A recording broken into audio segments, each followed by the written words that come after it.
Cuando pensaba el comienzo de esta columna del editorial, estaba en la duda y me debatía internamente, ¿tengo que hacer alguna aclaración? ¿No tengo que hacer una aclaración? A veces las aclaraciones a nivel personal me parece como que sobreabundan, pero en una época donde parece que la confusión es generalizada y además la confusión es deliberada, y como el título de esta editorial es El odio antiperonista, y qué sé yo, no sé. La verdad me incomoda, pero lo voy a hacer la aclaración.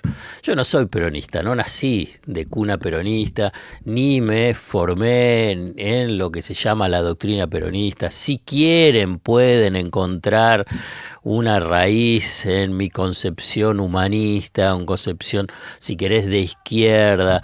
En materia económica saben qué es lo que pienso, pero no tengo el folclore ni la identidad política, cultural y emocional con el peronismo. Eso no me impide de poder analizar precisamente los movimientos sociales y los movimientos políticos que se desarrollaron en la historia argentina y cómo han intervenido. Y si me preguntan y me insisten y dicen, bueno, pero cierta interpretación e intervención política en el área económica, te sentís más cerca de lo que fueron algunos gobiernos peronistas a gobiernos conservadores, liberales, y te voy a decir que sí. Ahora bien, que también señalo que esos procesos también tuvieron límites, también son los que marco, que tuvieron límites en lo que es su desarrollo y expansión, y logrando en última instancia alcanzar un umbral de máximo que llevó a una crisis, o sea, de sus propias restricciones. Bueno, no sé si quedó claro, pero ahora lo que me interesa compartir es cómo se expresa el odio antiperonista y cómo se expresa a partir de la condena a Cristina Fernández de Kirchner. Ese odio antiperonista o el antiperonismo en realidad es la contracara de lo que es el peronismo, es obvio. Pero a la vez tiene momentos, hay ciclos de mayor o de menor intensidad.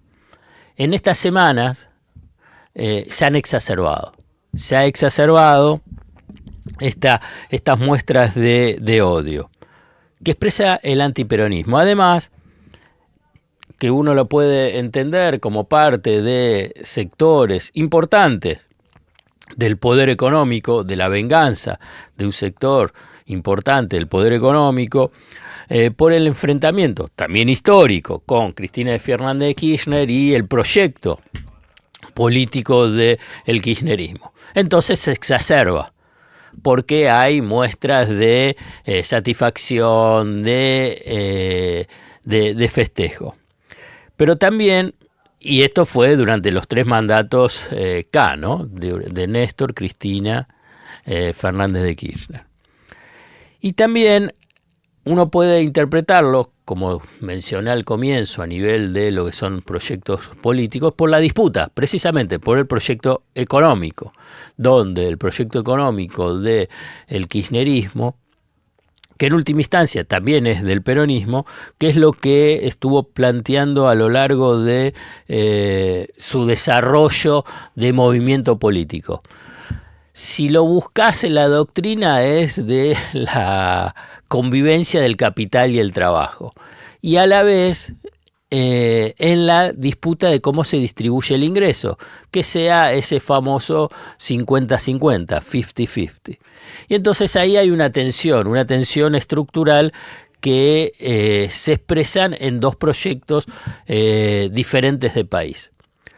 Pero lo que sucede es que hay otro factor, es que el odio antiperonista no es solo estas 2 cuestiones que yo mencioné, sino que ya se convirtió en una identidad política, social y cultural, además de lo que es la económica. ¿Entienden? Es otra instancia, está más arraigado. No es, vieron que a veces aparecen los debates y le dicen, pero si vos ganaste un montón de plata, le dicen a empresarios o a comerciantes, si ganaste un montón de plata con el peronismo, pero ¿por qué no querés o por qué no lo votás o no buscás el proyecto?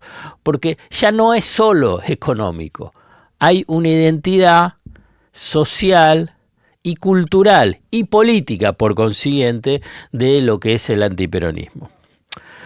O sea que la decisión arbitraria de un sector del Poder Judicial, hasta la máxima autoridad de la Corte Suprema de Justicia, expresan esas tres cuestiones: la venganza, la disputa económica y ese odio antiperonista como identidad cultural y social. En la práctica, más allá de este análisis coyuntural, que se exacerba precisamente a partir de la proscripción política a Cristina Fernández de Kirchner, la principal líder de la oposición, se observa que esta reacción de sectores importantes de las élites y de grupos sociales identificados ideológicamente es una muestra más de la falta de aprendizaje sobre la historia argentina del siglo pasado, donde claramente estuvo exacerbada esa tensión. Y cuando hablo del siglo pasado, digamos, si querés podemos encontrarlo, si quieren, desde el comienzo del peronismo, 43, 45, hasta el 73, con un evento dramático que fue primero el bombardeo a la Plaza de Mayo en el 55 y después el golpe militar en el 55. Y no identifican, digo, que no es el aprendizaje, porque, y yo creo que se alimentan unos a otros, ambos polos, que el antiperonismo, llevado a la exacerbación, lo que hace es entregar un combustible al peronismo. Y así se va realimentando esa, no sé, quieren llamarla grieta, tensión, disputa, enfrentamiento. Esto lo muestra la historia. Lo muestra la historia que el peronismo se hizo más potente a partir de 1955 con la proscripción de su líder, de Juan Domingo Perón. Hoy lo que se ve es, no sé si es el mismo proceso, simplemente hoy, vamos a ver cómo sigue.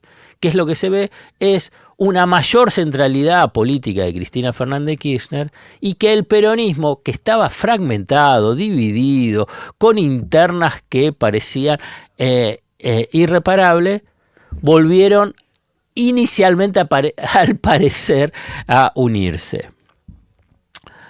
La condena judicial a Cristina Fernández de Kirchner, vuelvo a un punto inicial, fue y es el sueño húmedo del establishment. Es el trofeo que pueden finalmente mostrar, incluso por el placer que tendrán y que tienen, que va a utilizar la tobillera electrónica.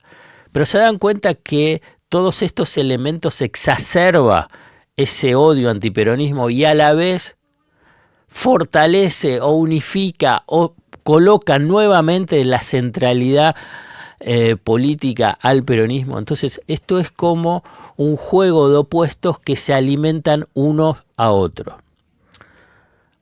Obviamente que acá estoy poniendo foco en lo que es el antiperonismo. Yo creo que es una identidad hasta más potente incluso. Esta idea, existe una expresión, quiero decir, sociopolítica, identificada en varios momentos históricos de disputas políticas y sociales de Argentina, que yo creo que hace a no solamente esta cuestión de peronismo, antiperonismo, sino que permite avanzar sobre la comprensión de, bueno, esta disputa permanente. ¿Por qué se da? Porque este concepto que quiero compartir es los ríos subterráneos de la rebelión popular.